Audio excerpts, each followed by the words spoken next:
रूपाय विश्वोत्पत्त्यादिहेतवे तापत्रीय विनाशाय श्री कृष्णाय वयं नमः।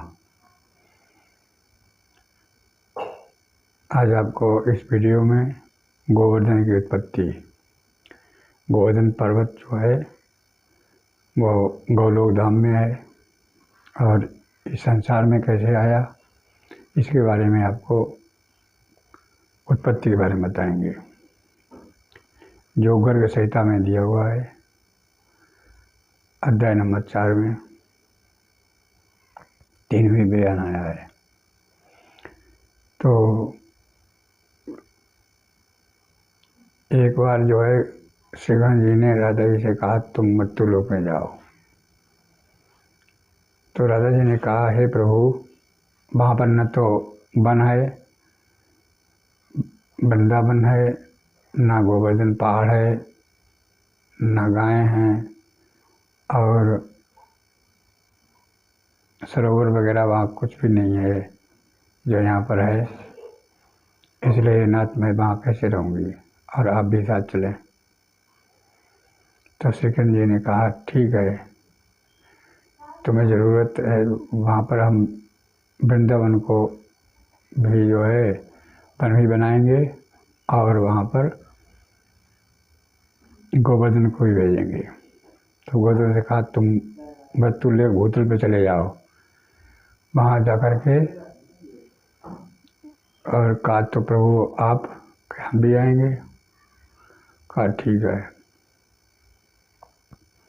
एक बार की बात है, द्रोणाचल जो है इन्हीं के पुत्र कहे गए हैं गोवर्धन, जो विस्तार वाला है, फैला हुआ है, ऊंचाई भी जिसकी है। तो वो एक बार जो है अगस्त ऋषि आए थे और अगस्त के बाद में जो है पुलस्त जो राम के वंश थे, ब्रह्मपुत्र, तो उन्होंने कहा आकर के वो काशीपुरी में जहाँ पर जो है मुक्ति का स्थान है, तो उन्होंने कहा वहाँ पर अगर गोवर्धन पहुँच जाए, ये जो है इसकी उनकी जटाएँ, उनकी जो है लताएँ देखी, वन देखे, तालाब, उसका चढ़ाव उतार भी देखा। ये देखने के बाद उनके समझ में आया कि जो है इस गोवर्धन को हम काशी में ले चलें तो और भी अच्छा रहेगा। ये सोच करके उन्होंने जो है द्रोणाचल से कहा कि द्रोणाचल, हाँ, कि हम आपसे एक वस्तु मांगने आए हैं, शायद आप इनकार न करें। तो उन्होंने कहा हाँ बताइए, कौन सी चीज़ ऐसी है जो हम आपको न दे सकें, आप हमारे यहाँ आए हैं तो हम आपको देंगे। तो उन्होंने कहा जो है अगर आप देंगे तो हमें अपना पुत्र जो है गोवर्धन दे दीजिए। उन्होंने कहा कि और कोई चीज़ मांग लो। उन्होंने नहीं, हमने पहले ही कहा था हमें मांगना है तो गोवर्धन को देंगे। तो उन्होंने कहा हाँ, हम जो है गोवर्धन को भेजेंगे। उन्होंने गोवर्धन जी से कहा कि आप जो है महात्मा जी हैं, इनके साथ में आप जाइए। तो उन्होंने कहा पिताजी आपकी आज्ञा श्रोधार है, पर हमारी भी थोड़ी बात है कि बताओ। कहा वो पुलस्त जी कहाँ हैं? तो सामने खड़े हैं। कहा भाई हमारी भी एक बात है, बता। तो उन्होंने पुलस्त महात्मा ने कहा कि हम आपको जो है लेके चल रहे हैं काशी में। कहा ठीक है, हम चलेंगे आपके साथ, पर हमारी एक बात, आप कहीं हमें रख देंगे तो हम दोबारा नहीं उठेंगे, फिर हम वहीं पर विराजमान हो जाएंगे। तो महात्मा जी ने कहा कि हम आपको रखेंगे क्यों, हमारे अंदर इतनी शक्ति है कि हम आपको जो है महीनों रखे रहेंगे। कहा ठीक है, चलो चलते हैं। जैसे ही वो है वृंदावन के पास आते हैं तो आकर के उन्होंने कहा इस वृंदावन में श्री कृष्ण जी आएंगे, ये तो वृंदावन गोलोक धाम जैसा है।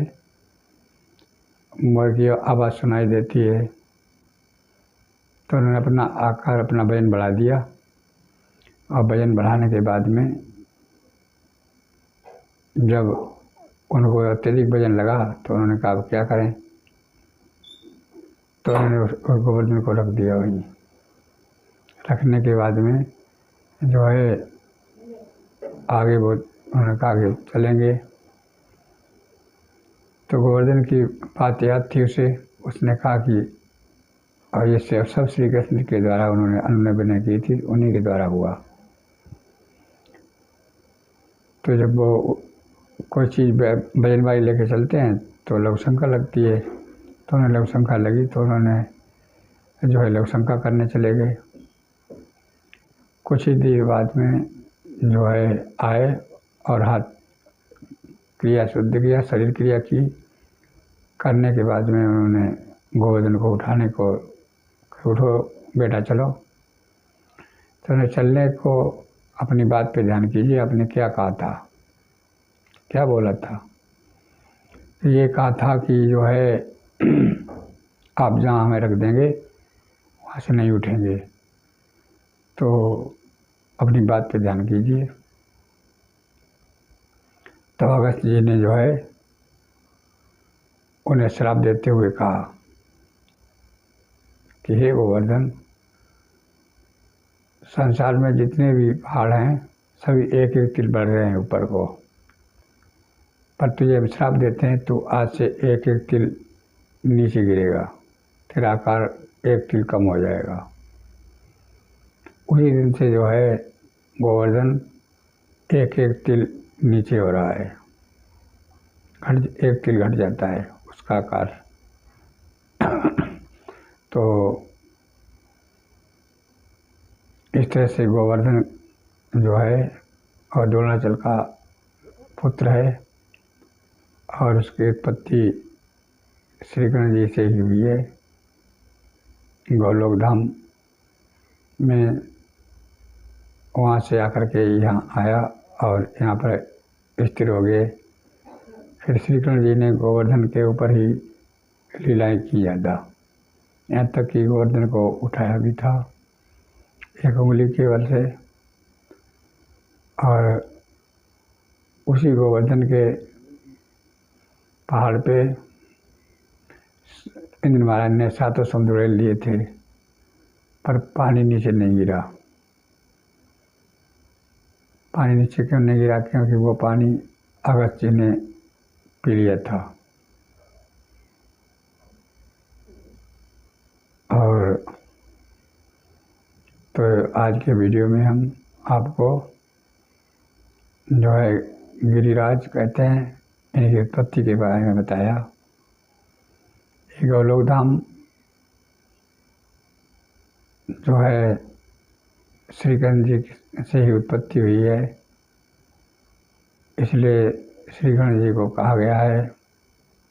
ब्रह्मा जी ने कहा 10वें स्कंद में श्रीमद् भागवत के, आओ भाग्यम नंद गोपीक्षाम इमित्रम परमानंदम पूर्ण ब्रह्म सनातनम।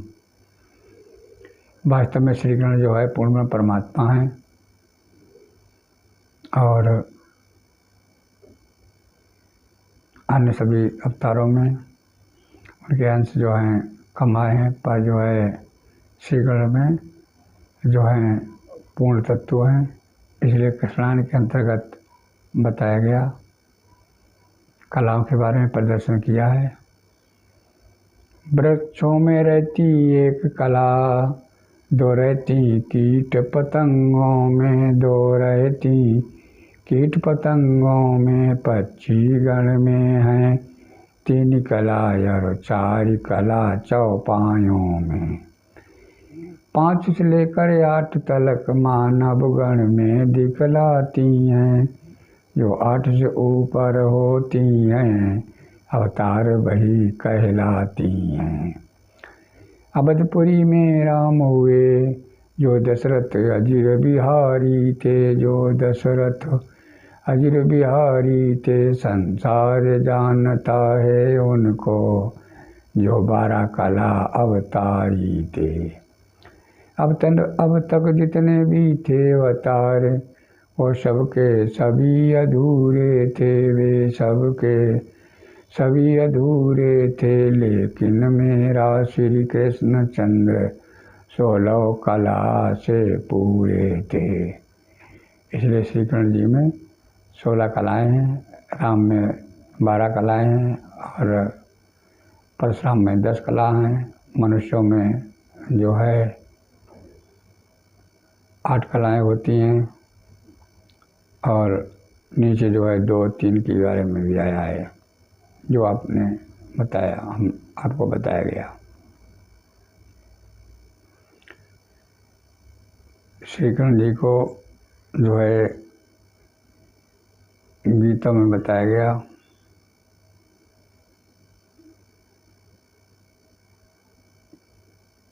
गीता में भी बताया गया कि वो वहाँ उनका धाम ऐसा है जहाँ पर जाकर के फिर वापस नहीं होता है।